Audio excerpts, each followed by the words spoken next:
by having the opportunity to work with and work beside and learn next to and learn with people who have a different vantage point on whatever the problem is, whether it's a global issue or how we're going to help this particular client. But it's when we get to be with that other person that our ability to understand the complexity actually increases. And that's where we are able to innovate more impressive solutions.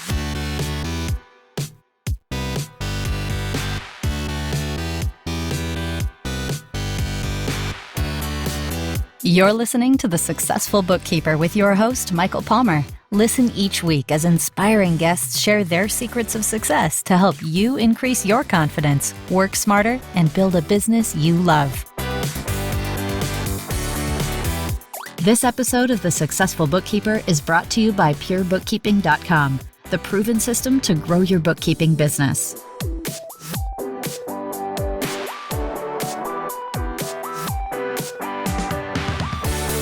Welcome back to the Successful Bookkeeper Podcast. I am your host, Michael Palmer, and today's show is going to be a fun one. Our guest is the founder of Myco Consulting. She's also the author of Collabor Hate. Interesting. How to build incredible collaborative relationships at work, even if you'd rather work alone. Deb Mashek, welcome to the show. It is such a pleasure to be here. Thanks for having me, Michael. Yes, absolutely. Well, it's our pleasure to have you. Looking forward to this. And the title of your book is definitely interesting. And we're talking about collaboration today, or collaborating. And I love it. So before we get into it, though, please share a little bit about you, your journey leading up to this point. Thank you. So I'm a social psychologist, which means I study how the context, our social context, influences our behavior. And what I do at Myco Consulting is I apply relationship theory to help people build better collaborations, especially high-stakes collaborations, things that are happening across silos, across stakeholders, across institutions, where there's typically a lot of risk, a lot of complexity, and I come in and help people figure out how to do together better. My background is I grew up as an academic. So up until, 2017, I was a professor out at Harvey Mudd College. It's one of the Claremont colleges in Southern California. And there I was teaching and researching on the psychology of relationships and the psychology of collaboration and community building. And then the 2016 election happened here in the United States, and a lot of campuses melted down. And I thought, holy smokes, what's going on here? We seem unable to engage constructively across lines of difference. And so I walked away from my professorship. I was a tenured full professor. This is one of those things an academic is not supposed to do. And I moved cross country as a single mom. I had an 8-year-old in tow, and I helped launch a national nonprofit called Heterodox Academy. And the goal of Heterodox Academy was to bring more viewpoint diversity and constructive disagreement to college campuses. So I helped, I put the organs in that organization, got it stood up as their inaugural executive director. And then during COVID, had the bright idea that really I wanted to get back to this. It was its own form of viewpoint diversity, quite frankly, of helping people collaborate better. So I decided that was a good time to launch this business that I had been fantasizing about for a lot of years.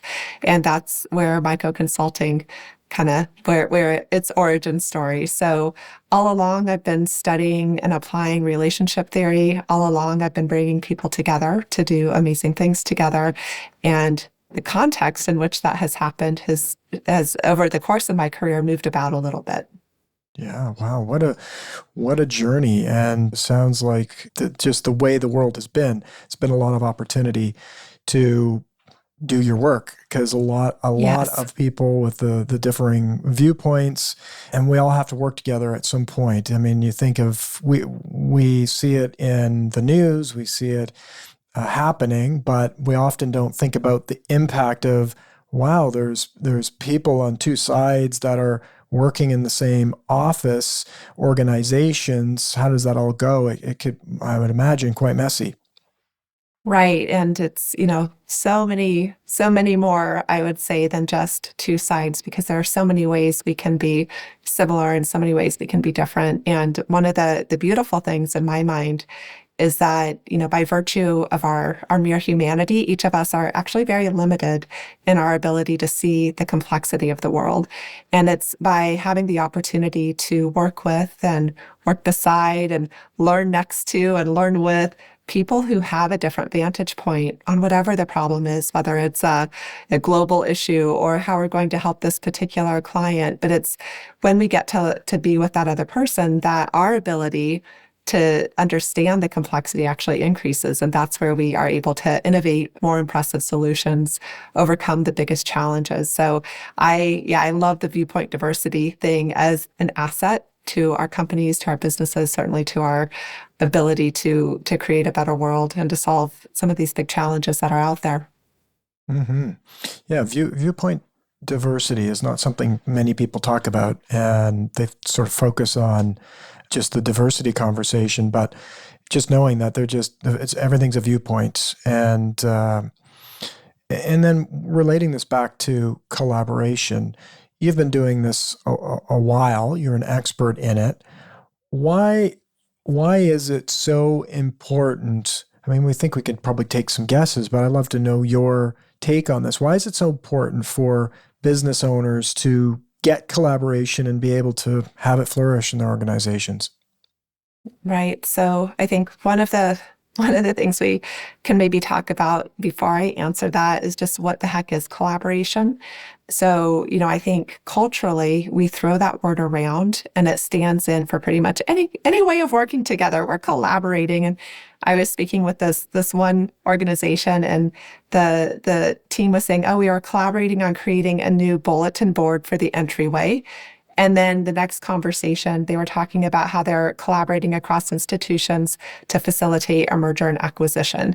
And the fact that the same word could be used for creating a bulletin board and perhaps making people or setting up a situation where people are going to lose jobs and threaten their identity, to me is absolutely stunning. So that's, I think, why I like to focus on this idea of the high stakes collaboration, where you've got really different viewpoints. You've got the investment of a heck of a lot of resources, whether that's, we're going to be in this project for years, or we're going to spend a huge amount of our revenue on trying to make this thing happen, or it's going to take up all of this headspace and capacity of our team for a while. And that there tend to be real reputational risks associated with it. So if this goes great, we're going to get the confetti party. And if it goes poorly, we might lose our jobs. So there's a lot at stake.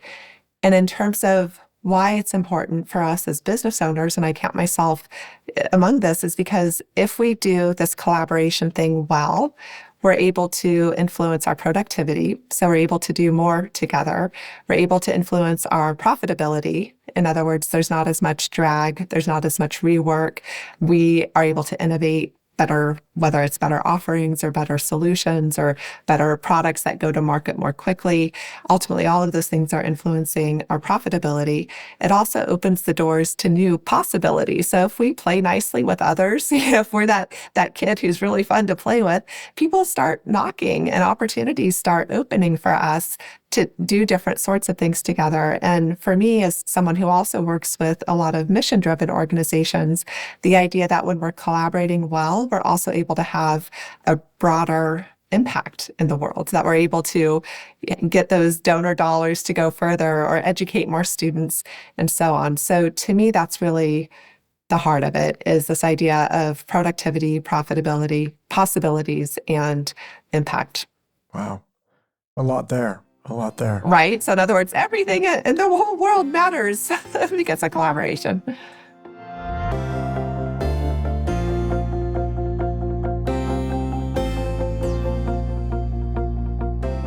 Absolutely. And so what are, from a small business perspective, what are most people thinking about when they're thinking about collaboration? I think the kinds of questions that come up for the small business owner are things, and here are we talking about the small business owners who are listening, or the ones that your listeners are likely working with, or maybe both? I think probably just let's start with our listener, right? They are, and that's the interesting thing about the relationship a bookkeeper has with a business owner, that is their primary client and often directly connected to the owner of those organizations, medium-sized organizations, small and medium-sized organizations. So they would think a lot of the same, and they would also think differently on different levels. But let's start with our listener, the bookkeeping business owner. Yeah, so I'd be curious to hear from you all who are listening if I'm getting this right, but here's my intuition.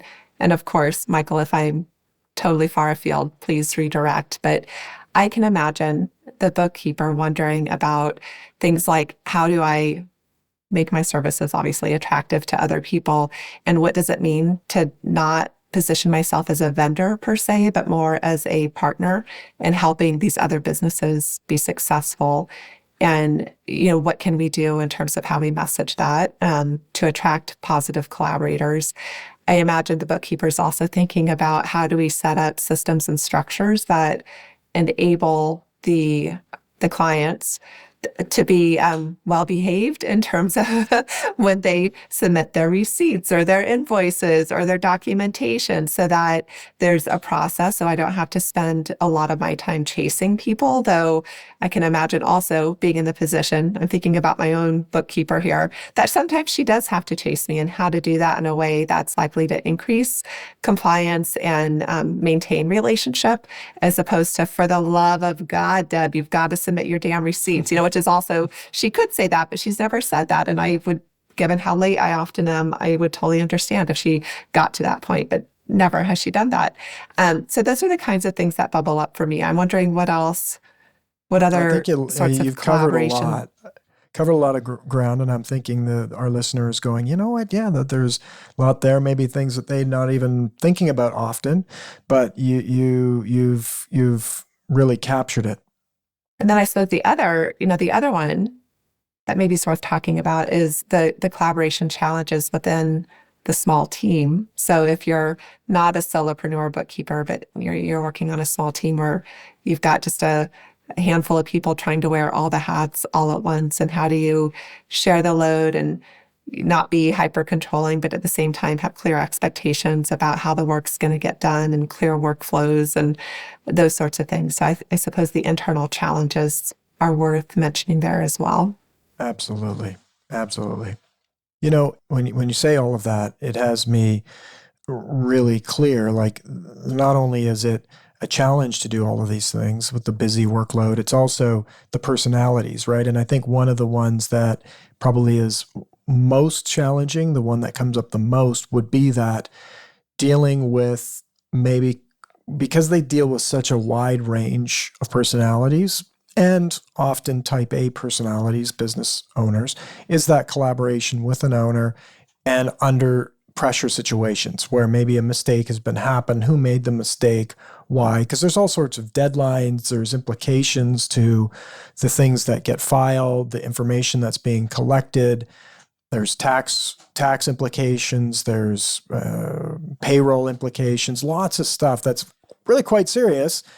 However, every personality is going to deal with those things differently. So they have to not only collaborate, but collaborate with a lot of different teams and also personalities. I love that insight. And I got to say, what came up for me as you were listing all of those things that are at stake was, I was feeling a lot of anxiety and emotion. And I know for a lot of us, money is very emotional. And when we're talking about the money within my business, where it's my livelihood, and if I screw this up, I'm taking the whole family down. Like I could go from 0 to 60 in terms of catastrophic thinking really quickly there. And then every individual that we're working with has a different money personality, and everyone has different assumptions and expectations around what collaboration could or should look like. They likely also have their own systems. And to think of the bookkeeper needing to frame switch and adapt to each of those are ultimately different environments. When do I exert my framework and my system versus when can I be adaptable and flexible to accommodate somebody else's preferences? And even like how do we know what those preferences are? And so one of the things that I do, for instance, when I kick off a collaboration with a client is there's an expectation setting conversation. And it's not just me telling them, this is what you must do, and these are going to be the deadlines. But it's questions like, so how do you work? And what is your attitude toward collaboration? Are you time oriented? What do you think about deadlines? Do you hate? Because some people, if you give them a deadline, they'll absolutely hit it. Other people, it's kind of like a mere suggestion, and they're going to get really reactive if you hold them accountable to the deadline. But most people know their personalities. And so if we take the time in our onboarding conversations to explore that. How do you work? What do you prefer here? Why do you prefer it?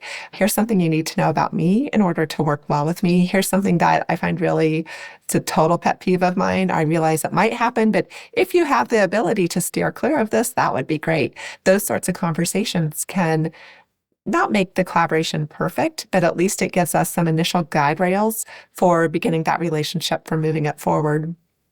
And now that we've had a conversation about needs and preferences, about wants and desires, it also helps me get to know you as a person, as opposed to this avatar of, here's what I think a bookkeeper is like, or, you're in the mere, you're a mere functionary and making this business go, but you're a real person behind this work. And so when we do hit the speed bump in our work together, I'm likely to be more gracious in how I engage that, and how we navigate that potential tension.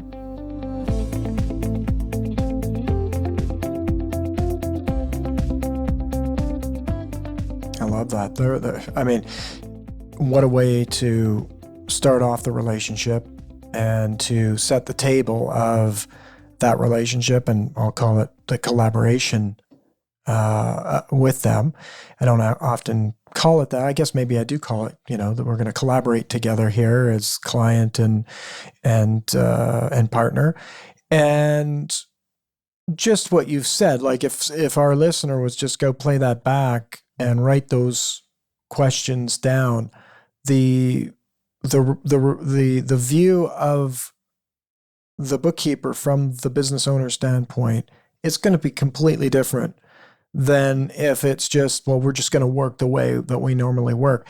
And I would say that more often than not, I hear about challenges with clients where it is kind of a transactional relationship. I mean, it's transactions that we're dealing with, right? So there's gives, takes, tax, money comes in, money comes out, transaction. So it'd be not crazy to think that the relationship often between the bookkeeper and the business owner is transactional. And so a conversation like this completely takes the transaction piece out. And now there's a formation of a really different understanding of each other at the beginning, which then would lead to things going the way you expect them to go because you've had those conversations. And a couple things. One, do we have show notes for this show? We do have show notes, yes. Awesome. I can send you a link to those. It's a set of 10 questions that I use for the kickoff. So I'll send those in case anyone would like to download them. So you don't even have to rewind and copy all of these down. So I'll do that. And then the second thing that comes up for me is there's this, I mentioned that I'm a close relationships researcher by training. There's this relationship theory. All relationships are arrayed on this continuum from these very transactional tit for tat exchange relationships up to what are called communal relationships. And there's some key differences there. So in these exchange relationships, that they're totally transactional. It's like I give the bus driver my $3 and the bus driver takes me across town. I mean, it would be bizarre if I didn't give the $3 or if the bus driver didn't take me across town. So there's this immediacy, this reciprocity that you expect this will happen, then this will happen. And a lot of the world does work like that, including a lot of times our relationships with vendors. And then on the other far extreme are communal relationships where we're not really keeping track of each other's inputs and outputs, where over time we expect things will kind of balance out. We believe that the other person has our needs and interest in mind.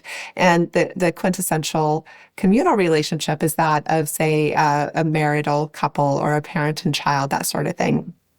what we can do by having these conversations, as well as by engaging in these little small micro behaviors that make somebody else's life a little bit easier, is we start to nudge toward communal orientation, which helps people be more generous in how they interact with each other, more gracious. You get the sense that somebody else, they're looking out for you, that they have your back. And so finding these little micro moments of, hey, I noticed that this file name on this set of invoices had 2020 on it instead of 2023. I wanted to give you a heads up. I just went ahead and made that change. Or, something like that. Or it's like, you could have just left the error, or you could have, made a big deal about it. Like, I need you to go in and change your file title, sure. Or you could have just made the little switch and you did it. And someone's going to appreciate, oh, they were really looking out for me. It's such a minor thing, but that's the kind of thing that can really nudge this communal orientation for others. I feel like I'm rambling. No, I think I get it. And I think that our listener, they are very helpful. And they truly care about people, and they care about the work that they do, as many other industries do. But I think this one, being just the way that it's predominantly filled with the type of people that care a lot. And often they don't get these things communicated. Like, we've done these little things, or and it can build up where the business owner doesn't even know that these things are happening, and they would start to feel undervalued in the relationship. That I hear a ton. I feel undervalued. And I think there's a lot that leads to that. But one of them is, we've done all these things. I worked the whole weekend to get this done, and I didn't bill them for it because I was a little, even though they gave lots of responses and tried to get the thing collected, but yet at the end, when it was late anyways, they still feel responsible for getting it in on time and will work the whole weekend to get it done. And yet the business owner just keeps plowing on, doesn't even really know maybe. And so you could just imagine how that would make someone feel, that then the person gets the bill, which is lower than it should be, and they're complaining about the bill. It's right. It's like pull your head right out of your head. Right? There's so much there. Yeah, there's so much there to unpack. One of which is, none of us are mind readers, nor are we omniscient. And so we don't really know sometimes what other people are doing or thinking, unless we have a conversation about it, about what really are my expectations, or, here are some of the situations where I'm absolutely going to step up and work extra hours because it's really going to be important, but I want you to know that I'm doing it, or how to make that visible. The other thing is, how do we communicate that we've done something? No one's going to know that we've been working all weekend because they're not there. They can't see us. The same thing happens actually, and there's a classic study of these were heterosexual married couples, and the researchers asked each person, what percentage of the household chores do you do? So these were husbands and wives. And then they would add up the percentage that she said, the percentage that he said, and most often that additive 200%. number was way more than 100%, because when we're doing something, we're totally salient to us. I mean, literally, we were there for that. But what our partners do, or what our vendors or collaborators do, we can't see it because they're off toiling in their home office, or, in the co-working space or something like that. So how do we make that visible? It can be things like, I just put together a little dashboard where I keep track for you, or on the invoice, it doesn't detail out minute by minute what I did, but here are the types of things I was working on this month for you. Or there's a quick little email Monday morning about, I was able to work more on this over the weekend. Here's what you can expect over the next few days. And I've decided not to bill you for this because I think this is an investment that's going to help, smooth our processes over the rest of the year. And you don't have to be like, can I please get a high five now? But you're making it visible. And if in that context you're still feeling undervalued and unseen, that's also a signal worth paying attention to. And a good reminder, I think, that all of us as small business owners, we get some discretion and some say in who we choose to bring on as our clients. And if someone's, being really dismissive and not appreciating and being completely unable to even see that work, maybe we don't have to keep them forever. Absolutely. Absolutely. And we talk often about that is we get to choose. That's the beauty of being in business for ourselves, who our clients are.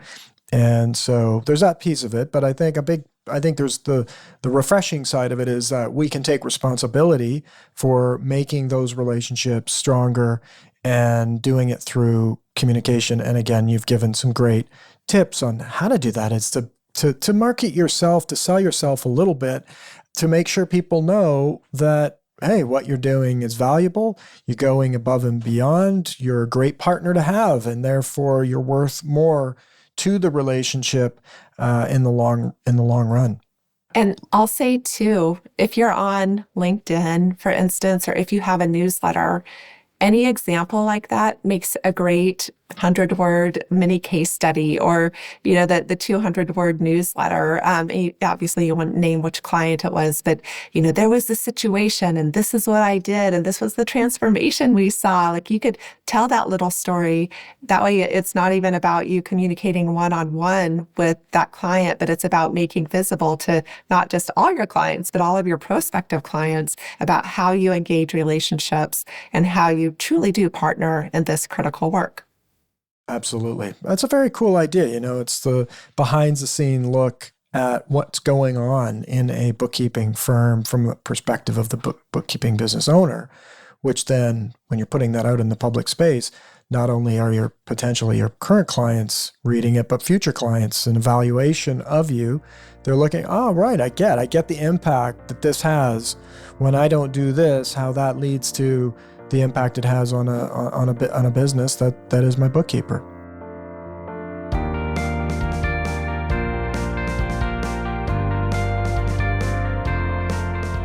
I'd love to hear more about your book. What had you write the book and how it came about and what's it all about? Thank you. So it's titled Collaborate, as you mentioned, and the title itself ended up being kind of fascinating. Some people love it, some people hate it, and I figure that's okay because at least it means we're talking about it. And I wrote it for pretty much all of us who need to work with other people in order to get through our daily lives. And I am a big believer in collaboration. I absolutely love doing it. And I also think it's really difficult to do well. It's something that it's kind of like parenting, friendship, being a good marital partner. We don't really learn it anywhere, at least in parenting. I took labor and delivery classes, and I guess after then the baby arrives, you're supposed to know what you're doing, but there weren't a lot of parenting classes. And I think one of the reasons for that is socially, there's kind of this belief that you're either good at it or you're not good at it. But in reality, there are a specific set of attitudes, behaviors, approaches that help us develop better relationships. And so what I wanted to do basically was take my field of the psychology of relationships as it applies to collaborations and synthesize that down into really actionable, concrete strategies that people can use to both build, but also repair these collaborative relationships at work. Wow. Sounds like a valuable book. And anytime I hear of a book being, drilled down to something that we can take into our lives and practice, it's one of those, this is valuable, because if we think about collaboration and everything we've talked about so far, life can only get smoother when we're able to work better with others. And so I'm excited for our listeners to get the book and read it. I'm curious, when you were writing the book, did you have expectations of how that book would unfold? Did you think that it would be this actionable book setting out, or did it just turn out that way? So I did a lot of design work before I actually started writing. And one of my favorite design projects was and I have a video of this up on TikTok. I had the foresight to record myself doing it. I sat down with my sticky notes, which is my second favorite office supply. My first favorite office supply is the binder clip, which is featured on the cover of the book. But with the sticky notes, I just wrote out all of the ideas I could think about, both in terms of what are the challenges we tend to encounter around collaboration. So whether it's the dropped balls or the micromanaging or the stealing credit or placing blame or the person who says yes and they volunteer for everything, but they have exactly zero capacity to actually do any of the things. And I wrote all of these down on sticky notes. I wrote down every single relationship idea and theory and intervention that I had seen out in the world, a different context where collaboration happens.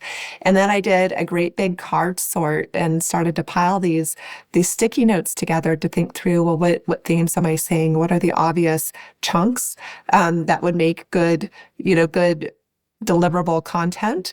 And from that came the table of contents, and the table of contents that I ended up actually using for the book was quite different than what I developed there with the sticky notes, but I had a sense of direction going through it. So how the book is structured is I start with a whole bunch of data. I surveyed 1,100 people in the United States who work full-time and who spend at least some of their days collaborating, and asked questions like, okay, how much time do you spend collaborating? Have you ever been in a collaboration that was absolutely horrendous? What about one that was absolutely incredible? What are the features of those things? So I go, how much training did you get?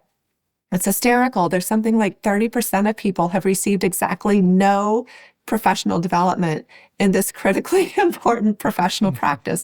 I front load the data to really try to show what the problem is. And then I introduced this model called the Mashek matrix that helps us understand why some relationships are collaborate while others are collaborate. And that matrix has these two different dimensions. One is I talk about relationship quality and the importance of that, and that in one of the chapters, I unpack all of these different concrete strategies based in relationship theory about how to improve your collaborative relationship quality. Then the next chapter is all about the other dimension, which is interdependence, or thinking through how we structure and measure and just organize work, and how sometimes it's really, just totally independent, and sometimes we're super nested with other people. But it turns out that structure is really important. And then there's a whole chapter that's a play-by-play, really detailed workshop that individuals can take themselves through or their teams through to move relationships from collaborate to collaborate. And then there's another I love the section on how to break up with a collaborator and why, because I strongly feel that all relationships, ideally, we choose to be in them, and we can choose to get ourselves out of them if they're not serving our needs and interests. So I talk about how to do that, and then also offer some strategies for figuring out which collaborations you should say yes to and which ones you should go ahead and pass on. So there's a lot in there. It's all very actionable, and it was just really a lot of fun to write and to get to share these ideas. Wow. Well, first, I think what an amazing play-by-play of the book. Sorry, I realized I'm like, oh my gosh, I'm telling them the table of contents. They're going to tune out. Sorry. I personally like things like that because it gives me a sense of what's in the book. And it's like anything, you got a book, you look at the cover, what's in the book. And I've had lots of authors. I've interviewed many, many, many authors about, what's the book about. Some are really great at explaining it. Some it's just, not there. And so you walking us through not only how you came about the book, but also some really key things that I can hear in that book that would be fantastic for our listener as business owners to actually read and go through. And you can just say, it's like if you got a staffing challenge, or you're working, you've had issues collaborating with other businesses or clients. Perfect. Breaking up with collaborators, knowing when you should be or shouldn't be collaborating. These are some great ideas, and I'm looking forward to the book myself. Great. And I should probably mention then that there are also all sorts of scripts and tools embedded in the book, including a bunch of digital downloads and quizzes you can take. So it's very interactive, and you could tell that I spent a lot of decades as a teacher because I'm like, okay, and here's exactly how you can apply this, and feel free to adapt it and adopt it and make it your own, but trying to really empower positive relationships in the workplace, because we spend more hours at work than we spend in all other waking activities combined. So it's like, why would we tolerate bad workplaces and bad collaborations? We know from the data that when people feel like they are in positive collaborative relationships, that their work satisfaction is higher, their willingness to stay in their position is higher, and they have lower depression and lower anxiety. So these relationships really matter, and I think we should invest in them. Fantastic. I agree. I'm excited for our listener to get a copy of your book. And now, just again, if they wanted to get more information, they're listening to this, they want to get the book, is there a best website to go to? They can get obviously we'll have a link to the book in the show notes, but if there's any other information that you want to give them now, please do.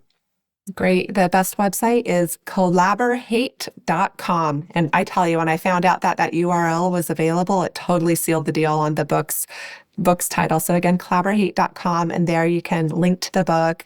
You can read a sample chapter. You can find all the other articles I've written about it. And I think most importantly is, if you would like a collaboration tip delivered to your inbox every week, you can sign up for my very simple One Simple Tip newsletter. Very cool.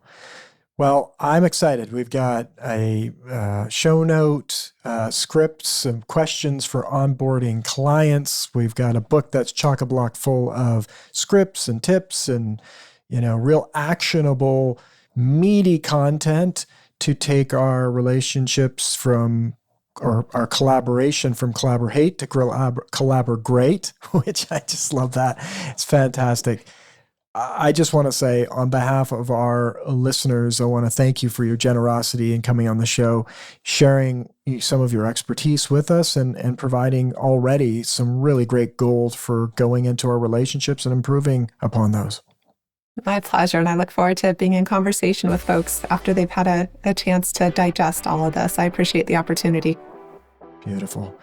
Well, thank you very much. And with that, we wrap another episode of the Successful Bookkeeper Podcast. To learn more about today's wonderful guest and to get access to all sorts of valuable free business building resources, you can go to thesuccessfulbookkeeper.com. Until next time, goodbye.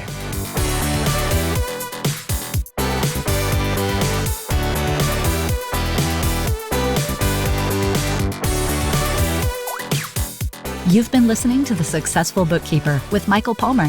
For more information and to download the resources mentioned in this episode, please visit us at thesuccessfulbookkeeper.com. Thank you for listening.